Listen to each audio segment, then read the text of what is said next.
The Dallas Famous podcast is supported by the Mullen & Mullen Music Project. The Music Project was created by Mullen & Mullen Injury Law Firm to champion the independent music scene in North Texas. I'm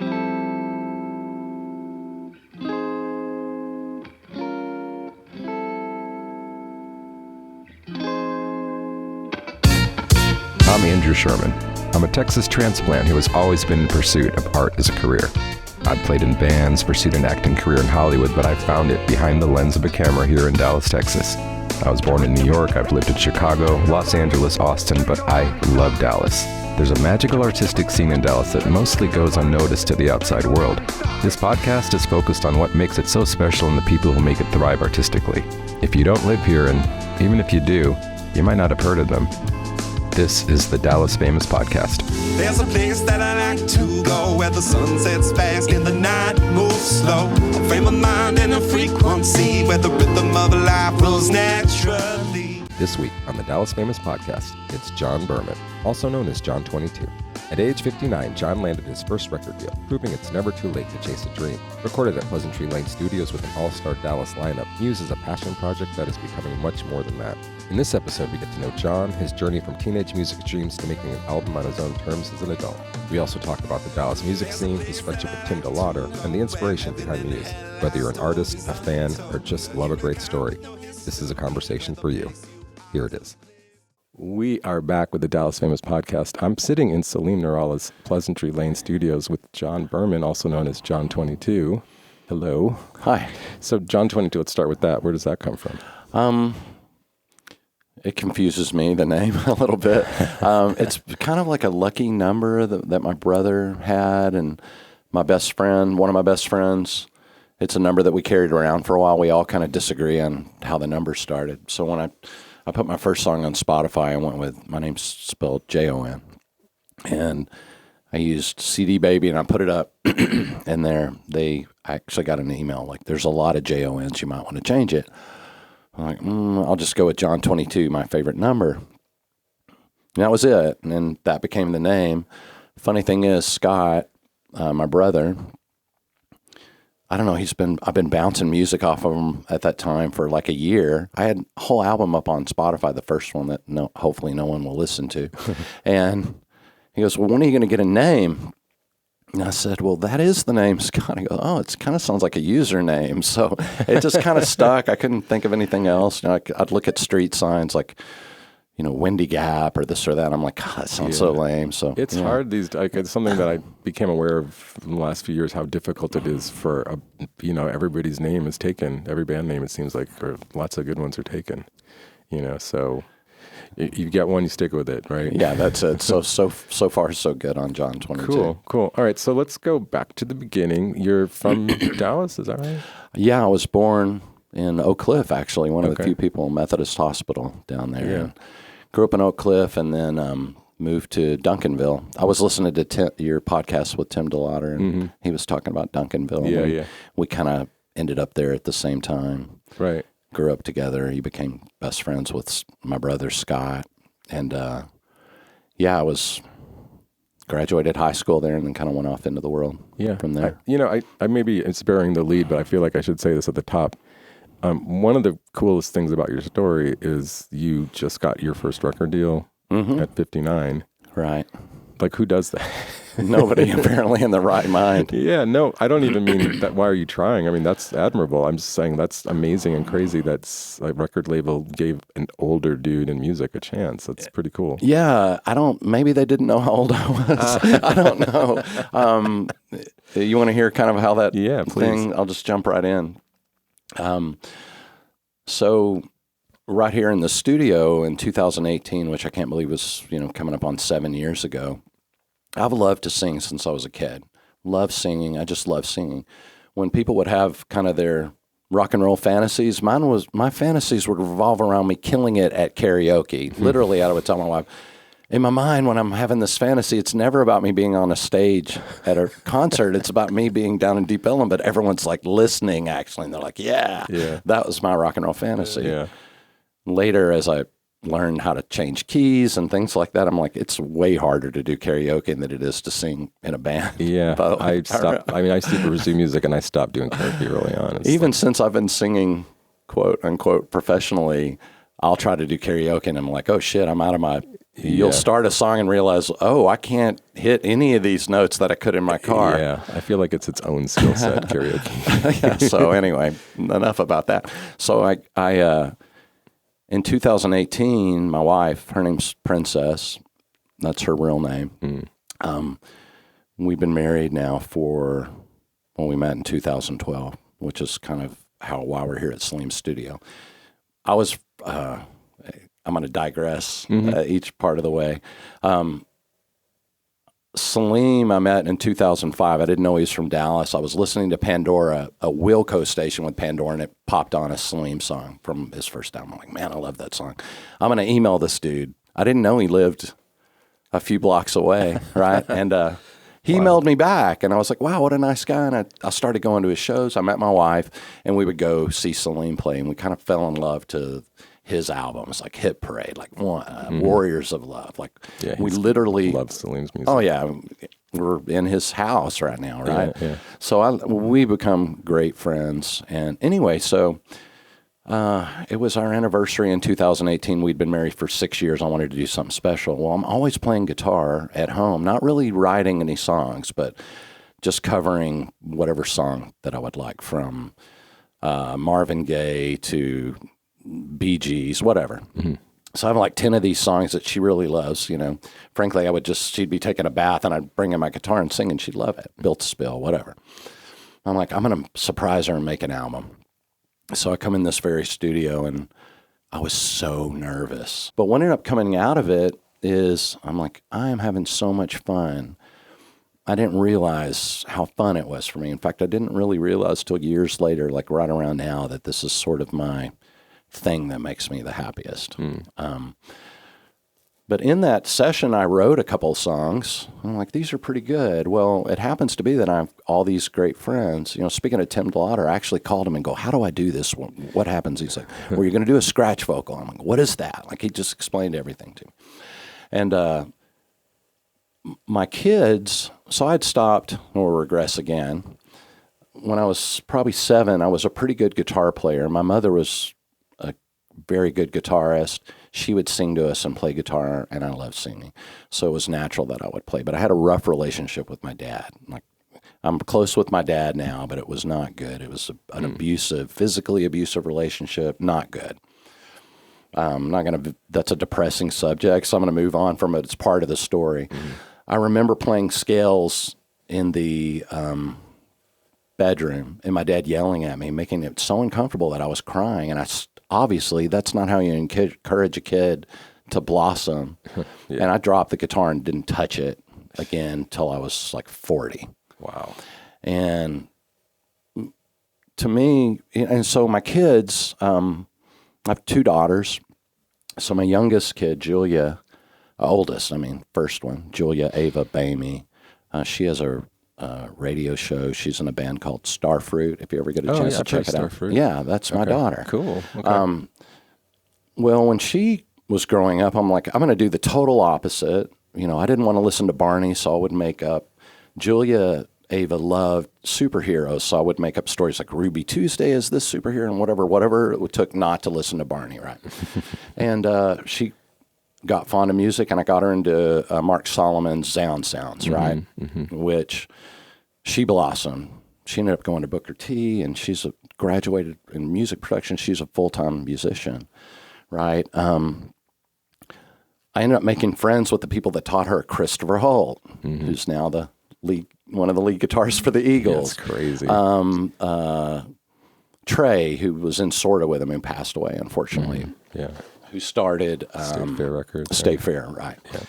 Trey, I was in there taking a lesson, and an adult, like, can I take a guitar lesson in here? It's like, sure.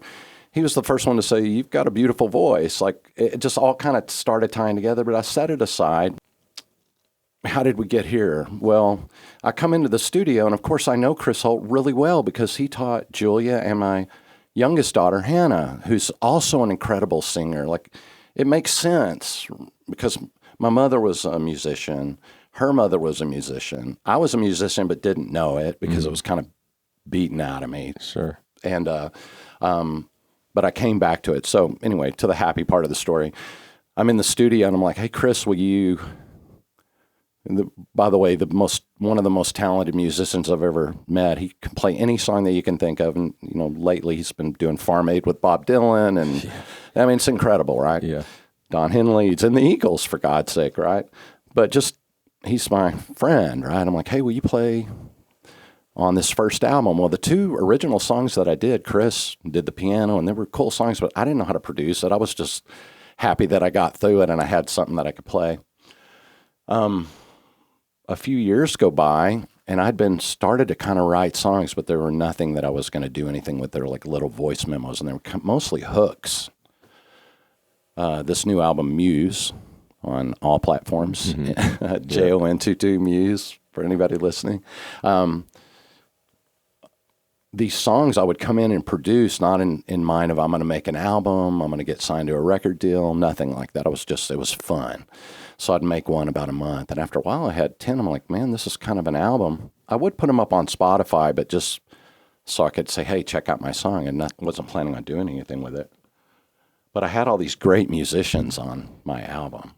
Slim Narallo playing piano, John Duflo playing drums, Paul Slavin's playing It's like piano. an all-star who's who of Dallas Yeah, music. and I wasn't trying to get this all-star band together. This is just the guys that I knew. Yeah. Right? And I didn't know Paul Slavin's, but Slim did. I was like, oh, you should get this guy Paul in.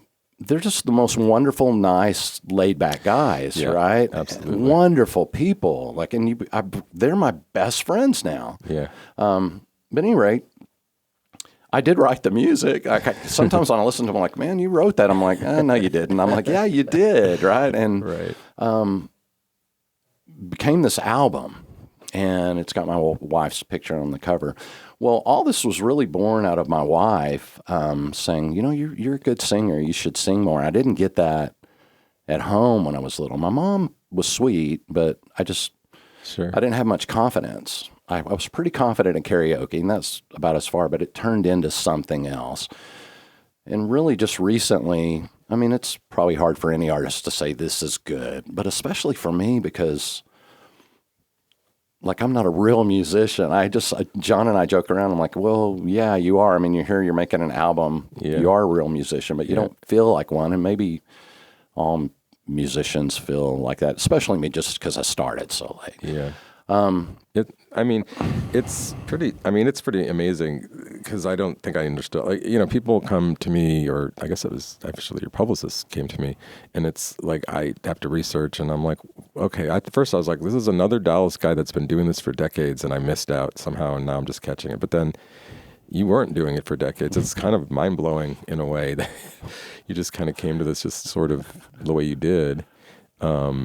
Let's go back a little bit. We'll come back to the story. I want to get to the story of the actual signing, but like, what were you doing? Like, if we were interviewing you for a job as a musician and we looked at your resume, you'd be like, were you raising children? What were you doing for that? Well, first off, there's nothing music related in my bio other than, growing up with watching Tripping Daisy take off because he's my best friend and my brother was doing their visuals. But other than that, I would just hope that my fantasy was that Tim would hand me the mic and let me sing one line. I always wanted to be in bands in high school. No one would let me in their band. Yeah, that's what it says in your bio. Like, you wanted to sing backups. That was your whole first goal. Yeah, I was like, can I sing backup? They were singing Refugee, and I love that song. And nah, Berman, no. Anyway, I was a broadcast journalist in college That's what at you the University of North Texas. I like acting. I like being in front of the public. I like public speaking, like people's number one fear. I loved it. Mm-hmm. Like in speech class, I would do a speech and just really like it. So I was like, okay, well, what can I do in college? I tried acting. I just wasn't that good, right? Mm-hmm. I mean, I've looked back at some of this stuff like, you weren't not just not good. You were bad, right? Yeah, I went to L.A. to pursue it, to figure out that I wasn't good. It took me 25 years to figure that out. Oh, my gosh. So that's so funny. But I liked public speaking, and I thought, I'll try radio. So I went to UNT and did I'm so old that we spliced tape together. Like, that was part of it, right? Yeah. Like, how funny. And we used carts, and use terms like pan up and pan down, which even John, we were in the Duflo and they're recording. I'm like, pan that up. And he's like, what are you talking about? I'm like, that means turn it up. Like, that's an old radio term, right? Right. So I did the news, and then I did the television news there too. But we didn't even have a teleprompter. Like, it was a new thing. So here's the deal. That was the only reason I was going to college, because I loved producing that newscast at UNT. We actually won Best Newscast in the Southwest by the API or something. That's cool. And ended up doing an internship at CBS News in Washington, D.C. I got to work with Dan Rather, Bob Schieffer, all those guys. Wow. Right? So it was going. Yeah. It was happening. So that was my background. And I took a wild turn into finance, which is, all of this is like so out of place in finance and funny to me, right? Right.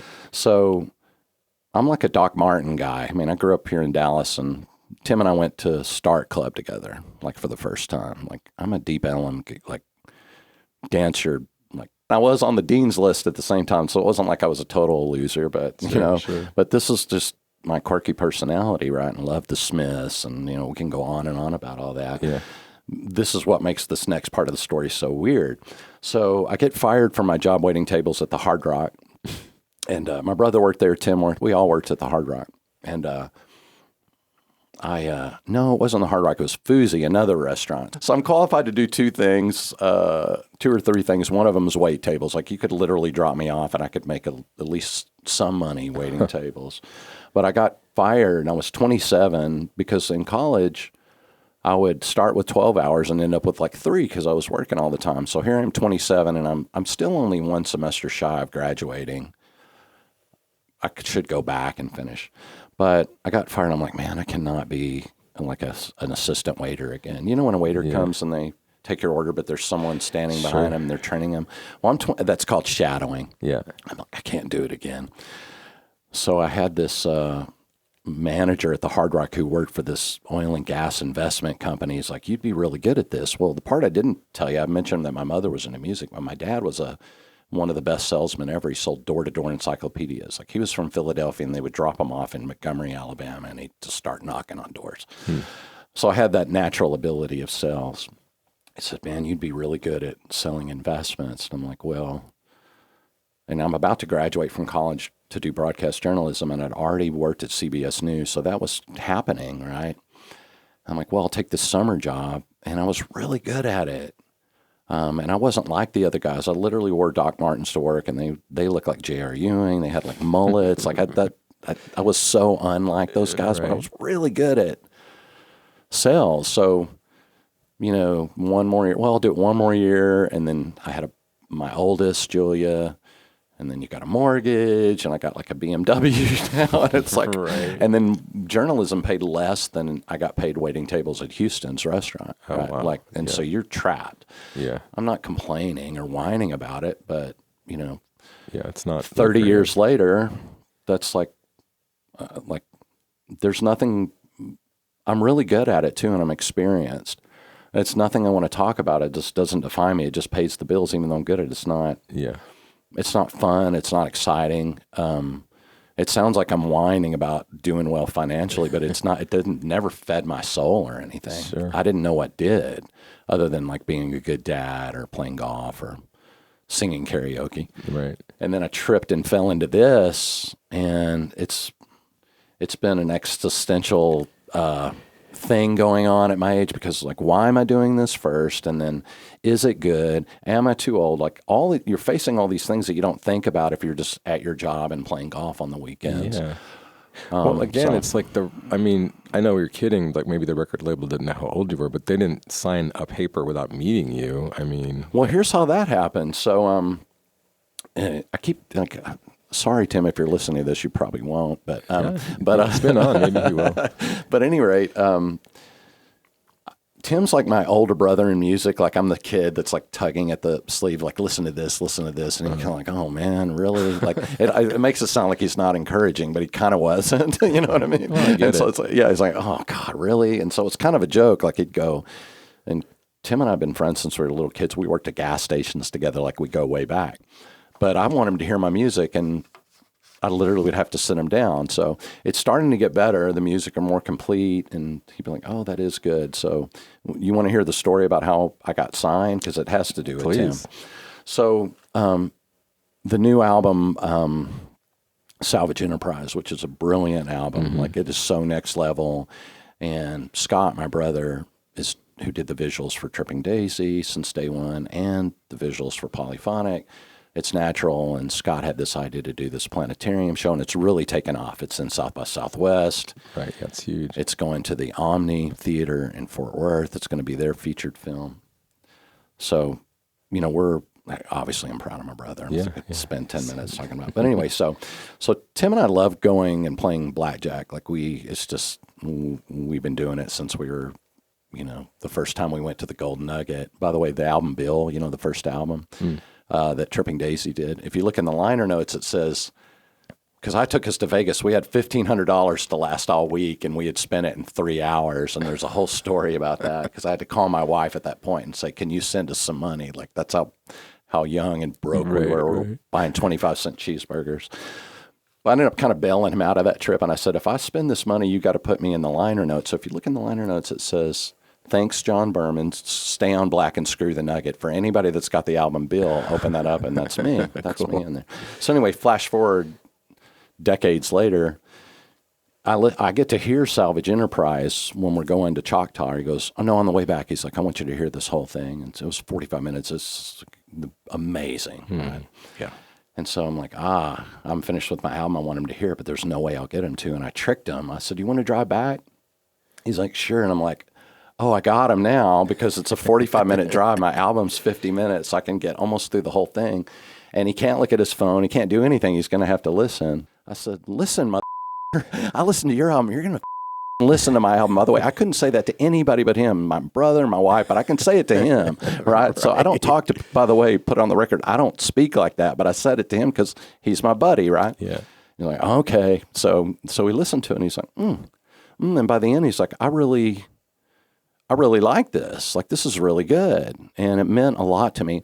Man, all I was trying to do is like, wow, I can get into good records now. Like, that was there was no master plan. I just wanted a little bit of love and encouragement, right? And I'm like, "Can I get it into good records?" He's like, "Yeah, I'll give it to Chris." And so that's not how I got signed. So later, I asked him for, this is how I got signed. So all this leads up to that. I'm like, "Hey, Tim, can you give me like a public relations person?" And PR has a real bad reputation in the music industry because you can give them a bunch of money. Seems like the more you spend, the less that happens. All right, we got you an article, and it's like a tree falling in a forest. No one read it or heard it. Yeah. It's like there's this one guy, Perry Serpa, who's become a really good friend of mine. He's out in New York.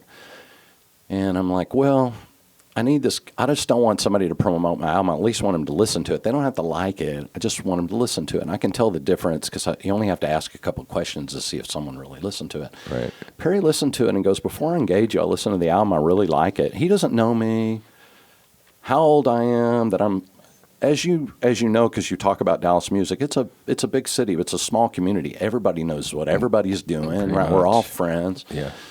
Which I'm happy to be part of that club, but it also can pigeonhole you like, "Oh, that's John, Scott's older brother." Like, I don't know, you have the preset mind. In New York, they don't know who I am.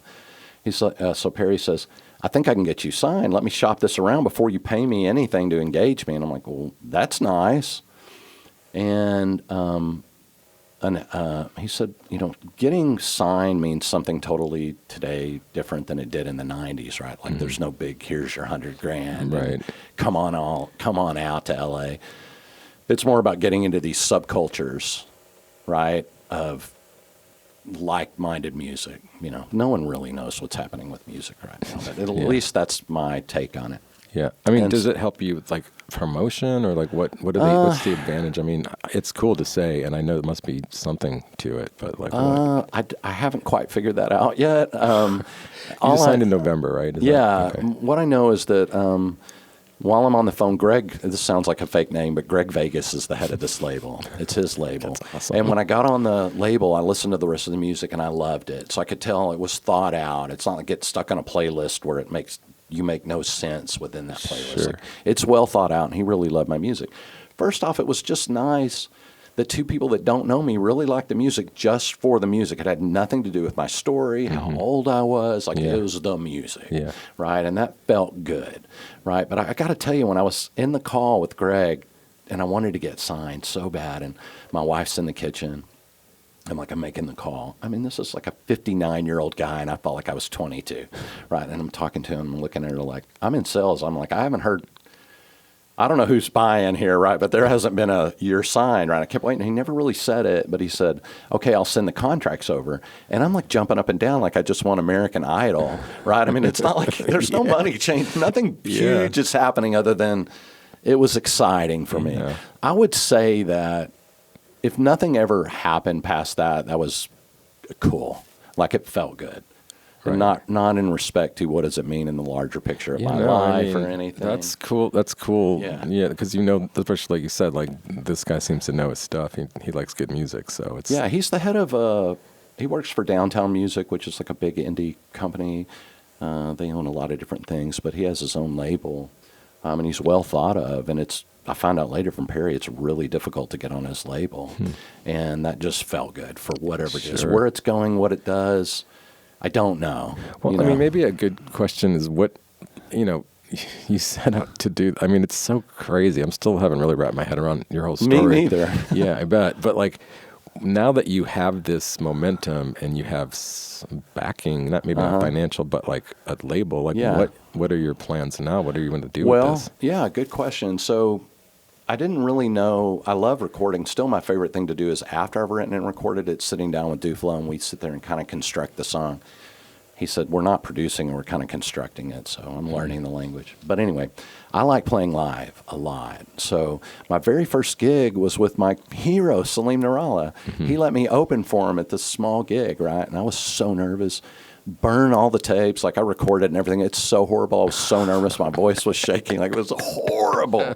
And my wife's on there. She's like, don't do anything with that. We sound horrible. And I listened to it, and we did. Yeah. It's not like, oh, you hear your voice for the first time and you don't like it. It's just bad. Right. And so, but Salim didn't fire me from opening. We did another show at Sons of Herman Hall, and there was actually a big turnout.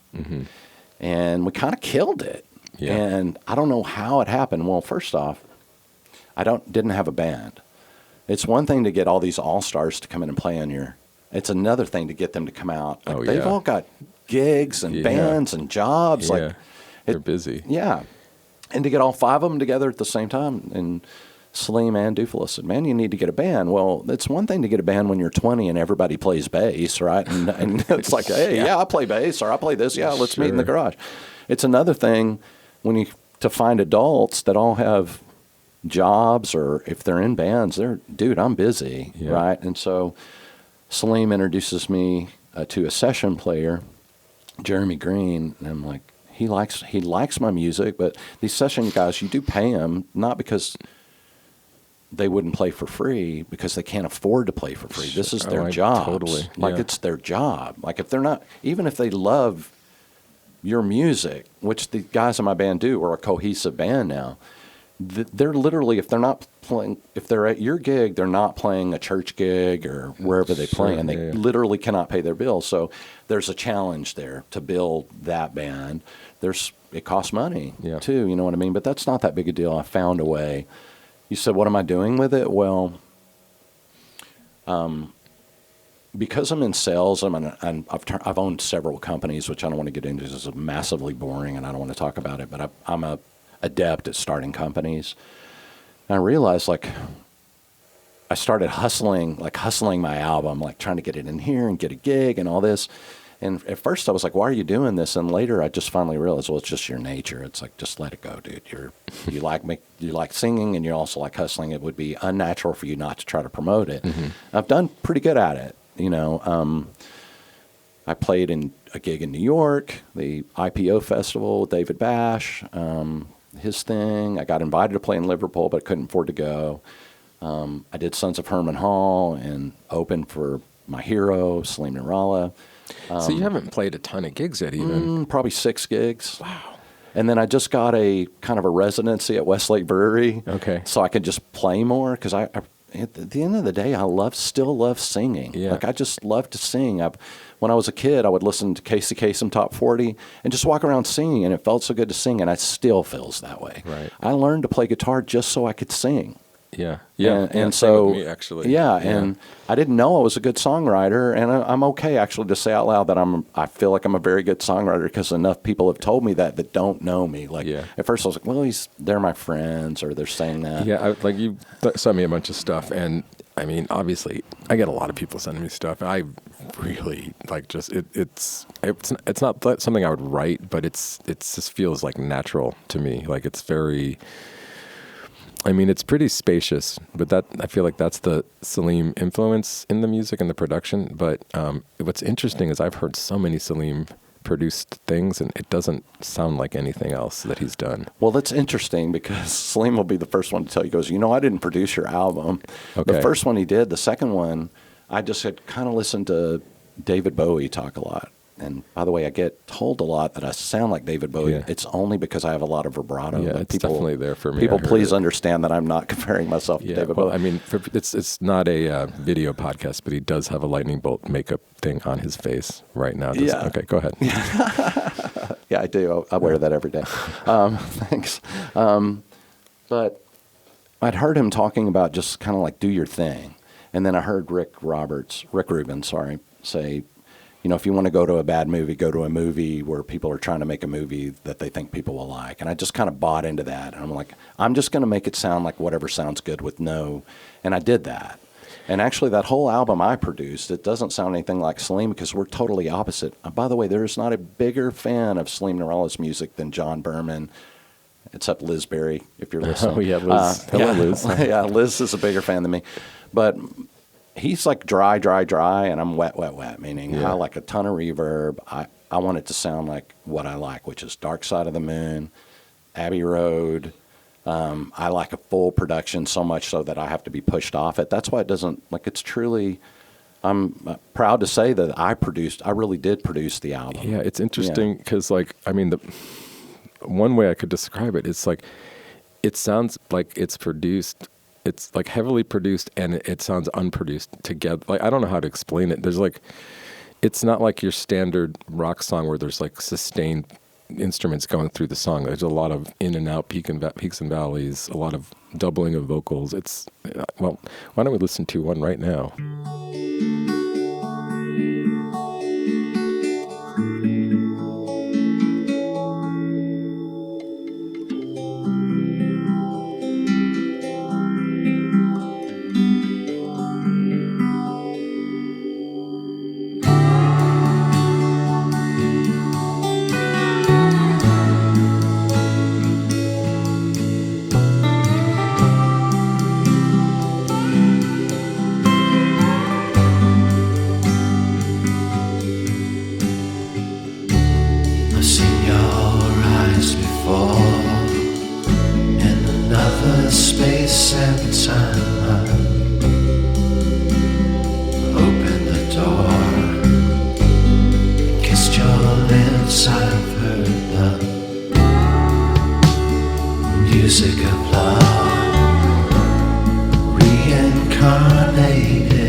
The love never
so we just listened to the song Reincarnate.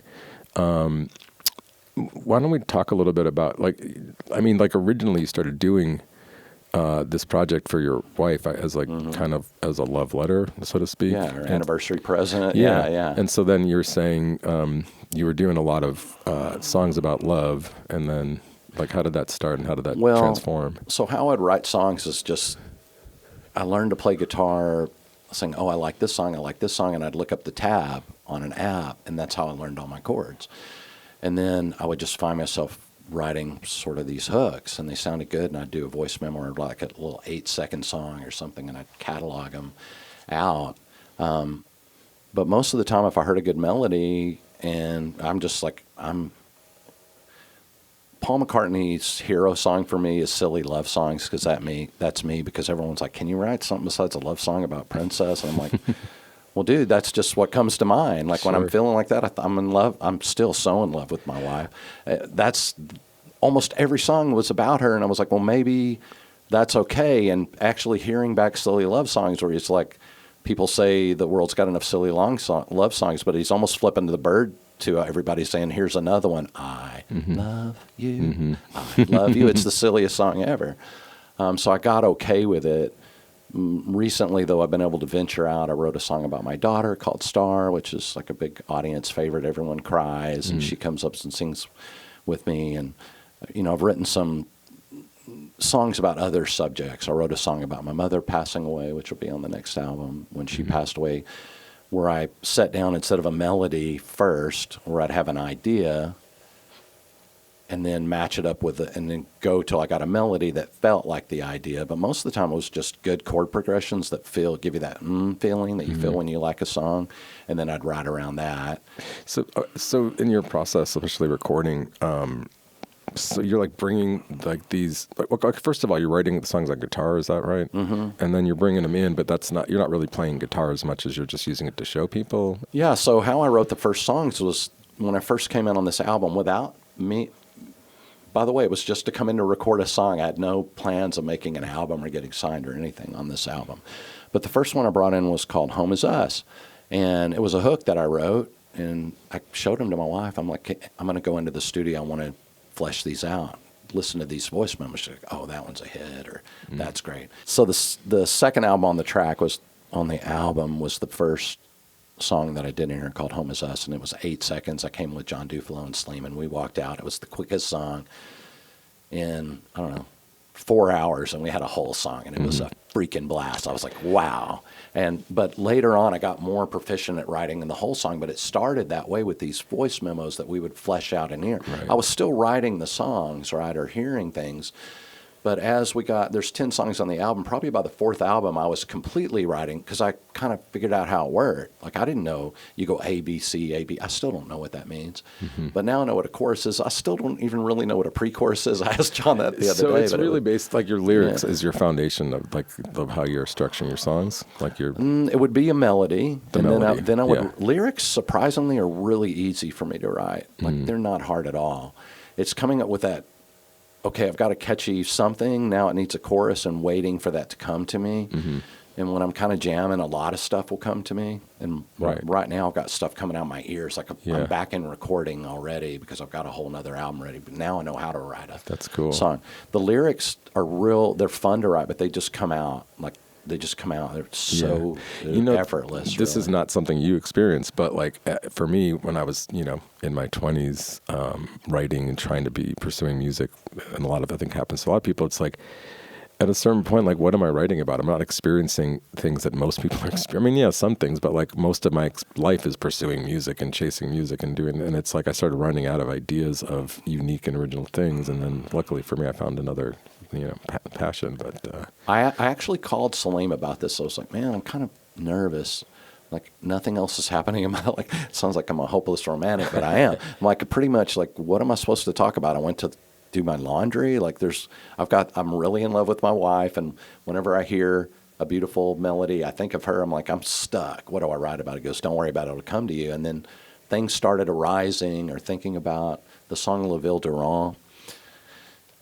Princess and I were in France. I was blown away. I'd never traveled to France, and we stayed out in the country at my friend's house. The house the home is called the House de Ron. Like it's what you would call a mansion back then. It was, I don't know, it's older than America, right? I was like, this is beautiful. I'm going to write a song about it. We went and bought a guitar, and I sat down and I wrote a song about that place and imagined it. And it's like, I've come a long way, Wow. you know, a couple years after I brought in a voice memo to be able to do that. So, and I just pulled out a keyboard like 6 months ago and got these letters on Amazon of what letters they are. Yep. And now I've gotten rid of the letters, and now I don't even touch my guitar. John said, like, you're a much better piano player than you are a guitar player. And now I'm writing on piano. So like when you said your residency, is that your full band at the residency, or is it a different setup? No, it's like, and it's not, it sounds like I'm playing in Vegas. I mean, No, it's a you're brewery, playing- but yeah, it's but a residency, yeah. It was my wife's idea to like I want to play a lot. And first off, it's fun, but I want to practice. Yeah, and you need that stage You time. need to find a restaurant or something. And so my neighbor, it's called Westlake Brewery because we lived on Westlake, and he lived across the street, and he has a brewery, and he'd come to my shows. Can I play down here? And it's been going great. It's hard to get my whole band together. Raheem Quasi, I don't know if you know him. I know of him. Yeah, he's in my band. He's fantastic. He's the guy that I looked up. He's a permanent member of the band. Jude Hayden, the lead guitarist, has switched in and out, but Nick Earl has been the main guitarist lately. Is Tim like, you can't take my guitar player? I thought it'd be like that, but he didn't care. Nick, thank you, Nick, by the way. Nick's on almost every song on the album. Okay. The song Six of Cups, it sounds like a piano. It's Nick. Actually, Nick had to remind me. I had a Glide magazine did a story on it, and they said this beautiful accompaniment of piano, and Nick called me and goes, you know, dude, that was me. And I'm like, oh, shit, that was you. There is no piano on that song. So Wild. He's our lead guitarist now. Like, holy shit. That's pretty Chris good. played in the studio. With all due respect to anybody that's come in and played lead, I've never had anybody that really got me going like Holt did. Sure. But Nick Earl, like, this guy is freaking amazing. Yeah. We've got songs with strings, and we'll be in the studio playing. I'm like, where's that coming from? It's like, oh, he's doing it on his guitar. So I've got, and Alexander Hahn, amazing drummer. So I've got a killer band. Mm-hmm. It's hard to get all those guys together because they're all studio guys. Sure. Like, they're all playing. But when I can, it's amazing. But when you can't, When I go what does down it to the look restaurant, like? Yeah. it can look like anything. Oh, okay. Sometimes it's me, like Jude comes with me all the time. He's like one of my best friends now. He was a fan, and actually was one of the first guys that I hired that wasn't a studio guy. He's so talented. Anyway, he'll go down there, and my thought was it'll be just me and him. Okay, so that's sometimes it's me. My wife's on a lot of these songs. She's a way better performer, way better looking. It's so much better when she's there. That everybody pays so much more attention. I noticed, like, I did a gig without her. I'm like, it's pretty good, but it's not as good as. But she has a life. She's like, I have a life. My whole life doesn't arrive around this new thing that you're doing. I'm like, okay, fair enough. What's wrong with her? Doesn't understand. Yeah. So sometimes she's there. Sometimes it's a guitar. Like, I don't know who's going to show up. That's cool, though. As long as I have Jude, like, I don't want to play guitar because I'm just getting comfortable singing, and if I have to think about chord changes and all that, I should probably pay more attention to that. But it's even on this new song I wrote on piano. I came in and played on piano. I'm like, what the hell am I doing? I'm just going to call Paul. It's going to sound a million times better. Right. So yeah. I don't. I wish I was that guy that could look so cool with my, Gibson up there playing, but it's just not good enough. And it's fine. I mean, that's not what you're doing. It's cool. So I just sing. Yeah. Cool. So Cool. I don't know it's everything. What I don't want to do is play a backing track and just sing, because then it just becomes. It's like live karaoke. It's like lame. your Yeah, karaoke. it's just lame. It's like, so come to my personal karaoke show that you cannot participate in. Yeah. By the way, my last 4 birthdays prior to getting this album deal was my wife just got me a karaoke. Like, we went and did karaoke. Okay. That's now I don't have to do that. I can just play my own. So music. it sounds like really like you're just having a blast, and you just kind of need to get more shows under your belt, and you want to. It's like for fun, Yeah, my end goal, I'm not afraid to say, is that to me the Nirvana would not be winning a Grammy or anything like that. It would be playing on Saturday Night Live. Like, if I could, if you wanted to know what my fantasy is, it would be playing on SNL, because I just grew up watching that show. Yeah. To me, that's like the Mount Rushmore. Yeah. Cool.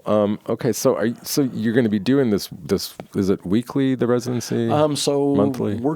We've done it twice, and there was a good reaction, and So just getting that going. Yeah. So I think maybe once a month. And I played at Sundown at Granada. That was probably the coolest show I ever played. Like, we were the headliner at that one. And that was exhilarating. And I had, my bill there on the, the little sign with your name on it, Sure. With all these different bands. I'd go up and take pictures of it. Yeah. And to feel, I'd like to set my age apart, but it's interesting to me that I'm now 60 and I feel like I'm 22, John 22, but I feel like I'm 22 looking at that bill, and I'm thrilled and excited. I'm excited talking about doing that show. It's exciting. Yeah. It's fun. And I've got the biggest shit grin on my face when I'm in here doing it. I'm like, dude, that's enough. I just kind of realized after a year of trying to figure out what it meant and my ego and this and that, and I was like, just relax. You're having a great time. It doesn't have to mean any more than that. And you're also trying to hustle and do something with it because that's just your nature. Like, quit trying to figure it out and just be it. Like, imbibe in yourself. I don't know what I mean, but I've stopped trying to analyze it. My wife calls me, I'm a superhero called the Analyzer. I can't turn that damn stuff off, but I'm just now getting like, dude, just, you don't have to figure it out. Yeah, it's so interesting too, because it's like, like, I wish I knew then what I know now. Like, I wouldn't even imagine that someone could get their first deal, could really do what you're doing at your age. But like, you're smarter than the 21-year-old would be in theory. That you know what you're getting into. You have life experience, like you were saying. It's mind blowing. Honestly, I when I heard that part of your story, I was like, that is unbelievable to me, and it's cool, and it makes me want to call up Salim and like record one of my tunes and see what happens. So here's something interesting. I found that guys my age, like, we're not dead. You know what I mean? Like, we all feel like like, you're not quite as if I ever meet anybody older than me, I won't tell you who in my band's older than me, but there's one guy in my band that's older than me. He looks younger. And I'm like, yes. Like, finally, I'm not the oldest guy. But it's inspiring to, Perry's my age, and he's writing a musical right now, and it's like, dude, you're inspiring me. It's interesting because this whole thing about age didn't used to exist. Perry reminded me of this. He goes, this is a new Western thing that you're too old to make music. Sure. Music is music. It's not because you're marketable. And the girls that open for me, my cousin is in a band called Della Rose. They're amazing. She's 32, and I was talking to them about that. I'm like, yeah, we keep hearing that we're over the hill, and they're 32. Yeah. I mean, I've shot some 70 and 80-year-olds this last 2 years that are still killing it out there. Well, and jazz isn't thought of that way. And they're not like, oh, Miles Davis, I can't really listen to you right now because you're 60.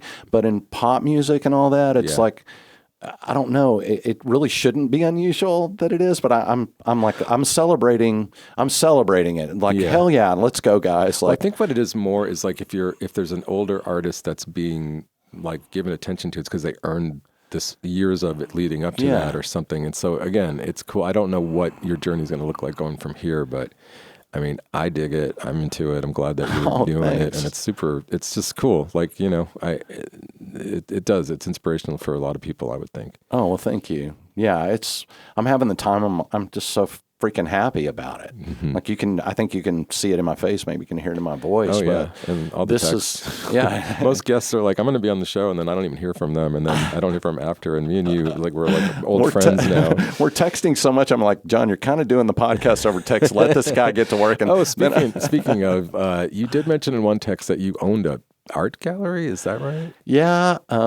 So my Hannah's mom, we just collected art a lot, and I was like, because I'm an entrepreneur, like, well, let's open up an art gallery. Like, worst business idea of all time. Like, I didn't know until, funny story about that.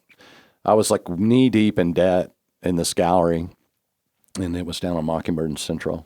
And I'm meeting with, I don't know, one of the gallery owners, the guy that was married to George Michael. They had a gallery here.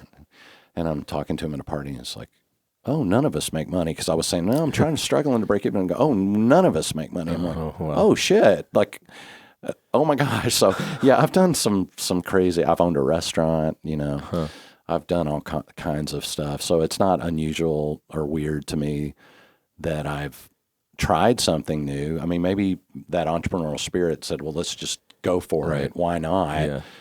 That thought of it didn't intimidate me. It was as it started to work and getting good response, and people, Like that song Reincarnate, we did a Facebook ad in South America, and apparently I'm wildly popular with 60-year-old Brazilian women. Like God, my wife's probably hearing this for the first time, but I get these just practically love letters and stuff, but it's interesting, and I always hit love back just to give them a little thrill, you know.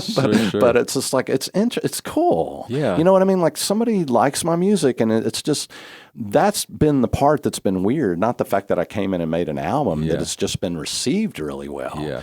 And I'm starting to feel like you know what, it is good, and it's good, and it's okay for me to say that, right? And, absolutely. And I am a really good songwriter, and it wasn't until, I just said it out loud. Even then I was like, don't say that. I mean, why not? I mean, people can judge for themselves, but like, you wouldn't be doing this if you weren't confident in what you were doing. You know? I'm just now, me saying I'm a good songwriter, I've just over the last few weeks been able to say that out loud because I wasn't really sure, you know, but I think I've gotten enough. You know, my brother, who I bounce stuff off all the time, has great musical taste, and he's like, John, it's not who's on your album. Like, there's hooks everywhere, and I'm like, and the lyrics are good, and I'm redoing a song that I did on that 2018 album on this next one. It's called No Surprise, I Love You, but I'm like, man, those are really good lyrics. And I'm realizing that, you know, what I stopped doing when I was 7, my mother does it. My oldest daughter is a full-time musician. My mother's mother, it's natural. I just set it aside for 40 years. And it brought you back in. It just came out, but it's been there the whole time. Yeah, so that's cool. We're going to wrap it up. Is there anything else you want to say before we forgot, or you wanted to put out there? I mean, we'll list any kind of shows or anything in the show notes. We should just put that on the Part 2 podcast. Just kidding. I could talk forever. I love talking about music. It's endlessly interesting, the whole industry, everybody that I know. Now I'm friends with you. Like, it's just been... I would say this, one of the other coolest things are all the people that I've met in Dallas, and hearing how you introduce your podcast, which is about the Dallas music scene. I would say this at the end. I brought Perry down from New York. I mean, he's in a pretty vivacious, you know, music scene in New York. Oh, yeah. He went back to tell Greg, the head of my label, how cool the Dallas music scene is. And we were supposed to go down and see Tripping Daisy at the Deep Ellum thing, and I was like, man, I mean, no disrespect to Tim, like, I love Tripping Daisy, but I was like, let's go to Galactic. Salim's doing a show. There's only like 30 people there, right? It blew him away. We came over, hung out in the studio, and I'm like, he's like, dude, this is so fun. I'm like, am I right? He's been buzzing about how cool Texas musicians are, Dallas musicians are, and this is someone that lives in Brooklyn and is around. And I is lived a in musician. LA, and that's why I moved here, was because, I mean, I was still sort of playing music, but I was like, I don't know what I'm going to do. I want to be part of that scene. And that's how I got here. We have the most kick-ass, look, I'm a Dallas homer. I'm a huge Cowboys fan, Mavericks, whatever. I'm a Dallas guy, but the more I realize what an amazing music scene, I'm just honored to be, thrilled to be in it, you know, and all my best friends they're the most genuine, nicest, the more successful they are. Take Chris Holt, who's literally a legend and one of the top, I mean, the Eagles, for God's sake. You won't find a more down-to-earth, nice, sweet guy, from Salim to Duflo to all of them. It's true. It's absolutely true. Paul Slavens, all of them. Rich Martin, you know, I feel like I got to list everyone like I just won an Academy Award, but I would end with, I totally agree with your whole reason for doing this podcast. I'm thrilled that I'm on a podcast. Right on. Well, thanks. You know, check out the music and the links, and we'll be checking you out live. And thanks again for doing it. Yeah, and just remember, it's JON22, not JOHN. Okay. I hope people listen. I'd like to thank Jon Berman as my guest. You can check out his music in the links and all over the internet. Thank you again to the Mullen Music Project for their support. We've got a link for them in the show notes. Thank you to the Deep Ellum Community Center for letting us record there. Theme song, The Place to Be by Electric Ants. You can catch the Dallas Famous podcast every Sunday at 1 o'clock on Deep Ellum Radio, and then Wednesday on all the podcast platforms. Please like, subscribe, enjoy, share, all the good things. We'll see you next time.